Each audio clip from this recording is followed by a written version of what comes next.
Hello everyone. It's a pleasure to tell you about the system of Indian ragas. Indian ragas are beautiful melodic structure, and which every musician uh, takes in a very different manner. The rules are set, the notes are the same, but the interpretations are different. And this particular format is very different from the European classical music, because in European classical music we have the music written in front of us, and then it's up to the conductor what kind of an interpretation he wants from that, and he takes it forward. But when it comes to Indian classical music, number one, it's solo music. We can have two musicians and have a duet, but basically it is solo music. The musician performs, and then he has accompaniment of maybe one or two instruments.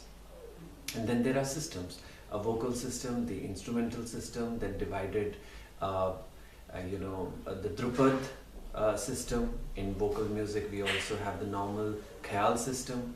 So we have bifurcations, but as such the interpretation is on every musician, how he sees the raga. Now raga can also be seen as a philosophy. You see raga, over the years you start growing with the raga.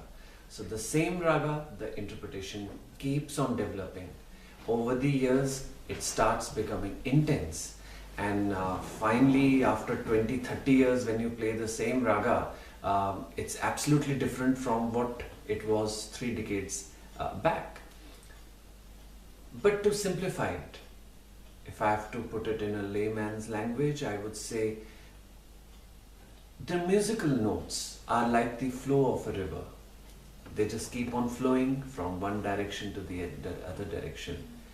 And when you formulate a rule, so if a river is flowing and it moves like this, so we have a rule that the river moves like this, because if it moves outside, it's catastrophic.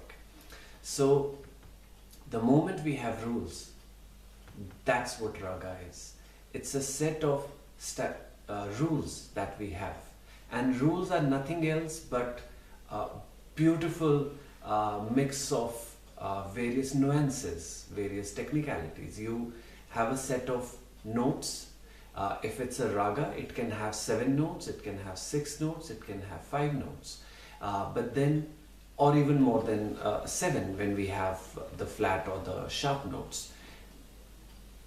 But the combination, now if we say sa re ga ma pa dha ni sa, which is just like do re mi fa sol la ti. So if we say sa re ga ma, it's a one particular format, we are going one after another. If we have another set of raga, it's not necessary that it would be sa re ga ma pa. The notes could be 1 3 4 5 and not 1 2 3 4 5. So these are basic rules.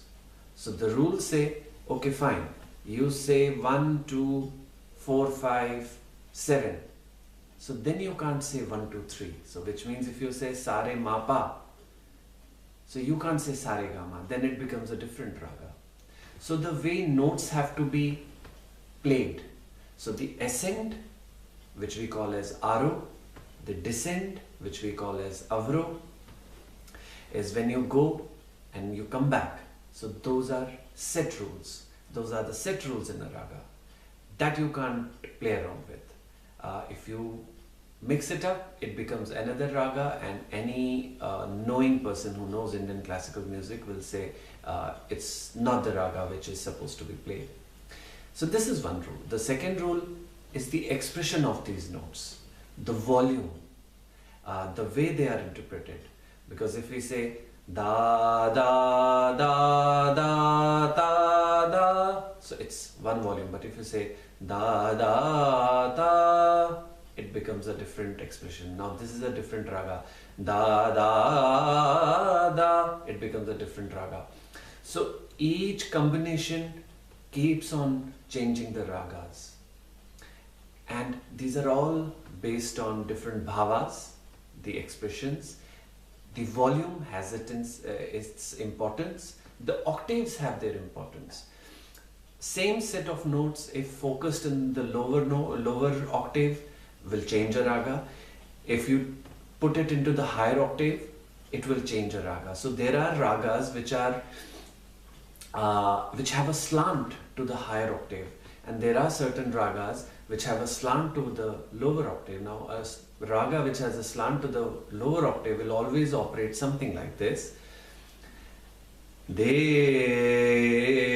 re, da. So the flow is towards the lower side. And similarly, we have ragas which go on to the higher octave. So these are set of rules. All these rules formulate a system, and that system finally forms one raga. And ragas we have, it's a beautiful system, nothing on the paper except these rules. But then how to generate that? It would say, maybe if you have to say the third note, but the combination of the third note has to be little detuned, or the second note. Like we have ragas, which have couple of notes in the raga, which are, if we set the tune to 440 frequency, these will be slightly less than 440. It could be 437 or so. Like one raga, it's called Rag Vibhas. Now, two notes, we call them Atiswar, which is little less than the basic frequency which is there. And these are the flat notes, so we call them Ati Komal Swar. Vibhas is ta da da de da. Now it's little less than 4, the basic tone. If it's 440, it would be little less. So da ra, little less than da ra. So we make it da ra, da ra, da da da da da da da da. Now this has its own beauty. And if you mimic it all in the 440 frequency or the same frequency wherever you tune your instrument, somehow the raga is not the same. It changes its mood. So all these things come together and formulate a beautiful melodic structure, what we call as a raga.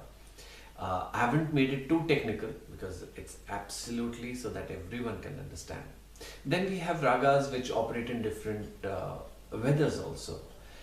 We have ragas for spring season, we have ragas for the rainy season, and these compositions always talk about that particular season. And in those seasons it can be sung anytime, because in Indian classical system, we have time theory. The ragas are divided into the 24-hour cycle. There are certain ragas which are supposed to be played pre-dawn. Then we have dawn, then it's the morning hour.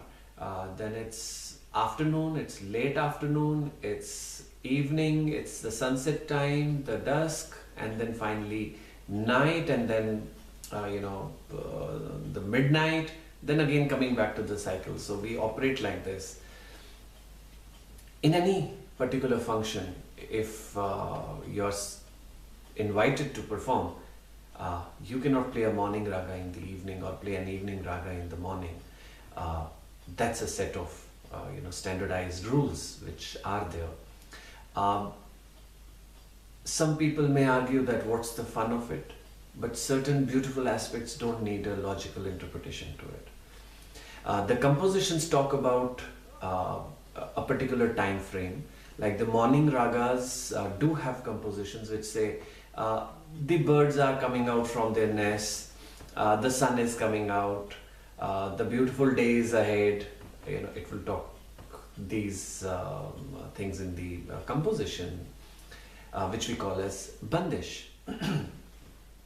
The evening ragas could talk about the sun is going down, the birds are returning to their nests, uh, talking about a beloved waiting, because normally you say, okay, everybody has gone for work in the afternoon, in the morning and afternoon, and when they come back, so the family would be waiting, eagerly waiting to see the person. So it applies in the romantic sense also. So the beloved is waiting, and mostly such stuff is you can find in the compositions. They talk about the time, and in the season they talk about the rain is about to happen, the peacocks are dancing, the frogs are making the sound, because that's the depiction of monsoons in India, or as we say, the rainy season. The spring will talk about the flowers are about to blossom and the beauty of nature. And in those particular months, these ragas can be sung and played anytime during the day. Then it moves from the time frame because it's a seasoned raga.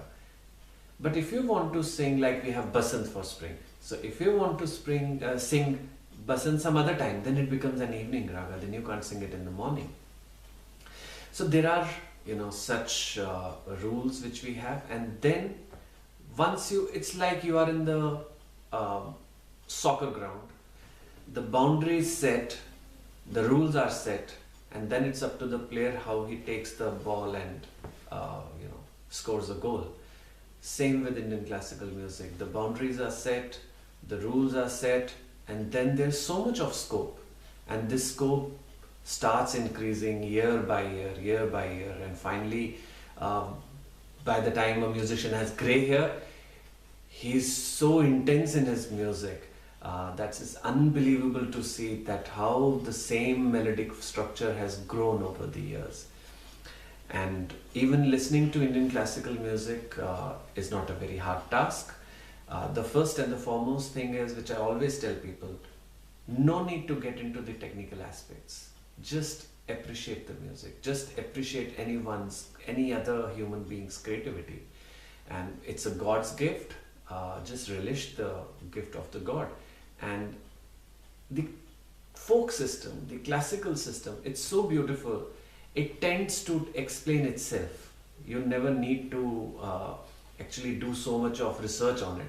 You hear a particular form of music 5 times, the 6th time you know, okay, this is the framing of the music. It just tends to tell it itself. And we as humans, our tendency is that we do understand such intricacies. It's inborn in us. It's in our genes, it's in our blood. Even if we have never heard any particular form of music, we still love it. And that's the beauty of music. It crosses all boundaries, it crosses all languages, and unites people. And that's the purpose of music.